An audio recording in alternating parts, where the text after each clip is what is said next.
মাওলানা লুৎফর রহমান তিনি বলেছিলেন সোজা কথা, চূড়ান্ত কথা, শেষ কথা, আজারি আবার বাংলাদেশে আনবে কোরআনের দাওয়াত নিয়ে বীরের দেশে, যারা বাস্তব প্রমাণ।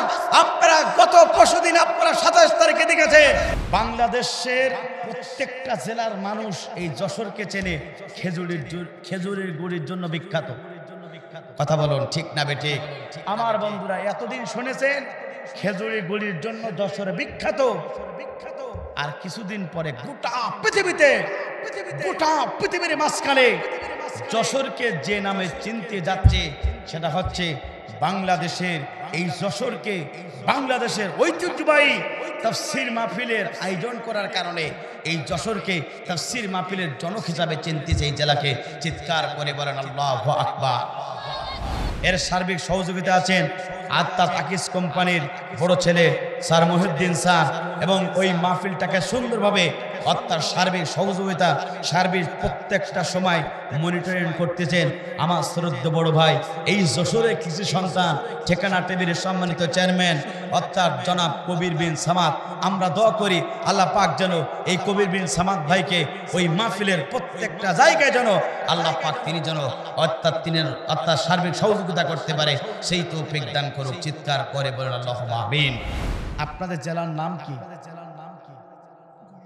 হাই হাই, আপনারা আপনাদের জেলার নাম জানেন না?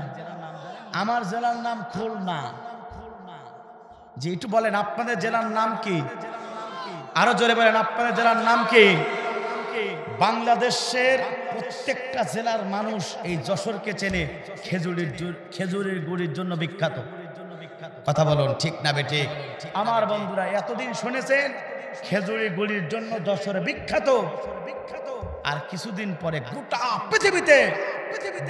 পৃথিবীর মাঝখানে যশোরকে যে নামে চিনতে যাচ্ছে সেটা হচ্ছে বাংলাদেশের এই যশোরকে বাংলাদেশের ঐতিহ্যবাহী তাফসীর মাহফিলের আয়োজন করার কারণে এই যশোরকে তাফসীর মাহফিলের জনক হিসাবে চিনতেছে এই জেলাকে।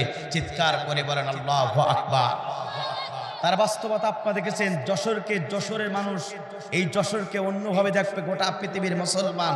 কারণটা হলো এই যশোরে অর্থাৎ আদ্দিন মেডিকেল কলেজের পিছনে আদ্দিন ফাউন্ডেশনের উদ্যোগে আগামী 2025 সালের অর্থাৎ জানুয়ারি মাসের 1, 2 এবং 3 তারিখে অর্থাৎ 3 দিন ব্যাপী একটি তাফসীর মাহফিল হচ্ছে। যেই তাফসীর মাহফিলে বাংলাদেশের সবচেয়ে বর্তমানের ইসলামিক স্কলাররা সেখানে কথা বলবেন অর্থাৎ এই শাইখুল হাদিস মামুনুল হক প্রথম দিন কথা বলবেন, আব্দুল্লাহ সাইফুল্লাহ যুবকদের আইডল দ্বিতীয় দিন কথা বলবেন, গোটা বাংলাদেশের বক্তা জগতে উজ্জ্বল জ্যোতিষ্ক বাংলাদেশের সবচেয়ে জনপ্রিয় আলোচক বাংলাদেশের জাকির নায়ক কথা আলোচক এই তরুণ প্রজন্মের অহংকার মজলুম আলেমে দ্বীন মুফতি আমির হামজা কথা বলবেন। আমার বন্ধুরা ছোট একটি ছেলে জালিমের কারাগারে ছিল রফিকুল ইসলাম মাদানী 3 তারিখে ওই তাফসীর মাহফিল আলোচনা করবেন। গোটা পৃথিবীর সম্পদ, গোটা বাংলাদেশের যুবকদের আইডল, যিনি কোরআনে কথা বলার কারণে ওই জালিমরা তাকে বিতাড়িত করে বাংলার জমিন থেকে মালয়েশিয়া পাঠিয়েছিল। অর্থাৎ আমাদের একজন অর্থাৎ কোরআনের দায়ী মুখলেস অর্থাৎ যার নাম ছিল মাওলানা লুৎফর রহমান, তিনি বলেছিলেন সোজা কথা, চূড়ান্ত কথা, শেষ কথা, আজারি আবার বাংলাদেশে আনবে কোরআনের দাওয়াত নিয়ে বীরের দেশে, যারা বাস্তব প্রমাণ।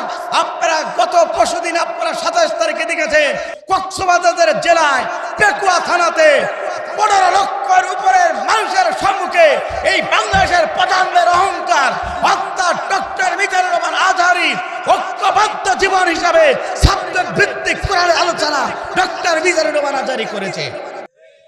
সেই ডক্টর মিজানুর রহমান আজহারী এই যশোর জেলা সদর থানা কুলিরহাটে আদ্দিন সুকিনা মেডিকেল হসপিটালের পিছনে ডক্টর মিজানুর রহমান আজহারী আলোচনা করবে। এই জন্য এই যশোরকে এই তাফসীর মাহফিলের জন্য গোটা পৃথিবীতে আজকে অন্যভাবে চিনবে। বাংলাদেশের 64টা জেলা থেকে আমার বন্ধুরা এই কোরআনের তাফসীর মাহফিলে আলোচনা শোনার জন্য আসবে। এই জন্য সেই মাহফিলটা সুন্দরভাবে হোক, এটা আপনি আমি চাই কিনা? এই যশোরকে গোটা পৃথিবীতে কোরআনের রাজধানী হিসাবে চলুক, এটা আপনি আমি চাই কিনা? কারা কারা চান? এবার দুহাত তুলে আল্লাহকে দেখান। লিল্লাহে তাকবীর, লিল্লাহে তাকবীর। আল্লাহ রাব্বুল আমিন এই 3 দিন ব্যাপী তাফসীর মাহফিলকে কবুল করুক।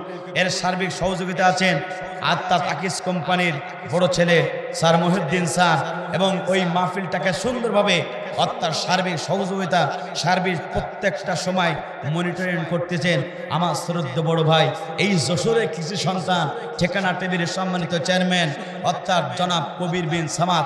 আমরা দোয়া করি আল্লাহ পাক যেন এই কবির বিন সামাদ ভাইকে ওই মাহফিলের প্রত্যেকটা জায়গায় যেন আল্লাহ পাক তিনি যেন অর্থাৎ সার্বিক সহযোগিতা করতে পারে, সেই তৌফিক দান করুক। চিৎকার করে বলেন আল্লাহুম্মা আমিন।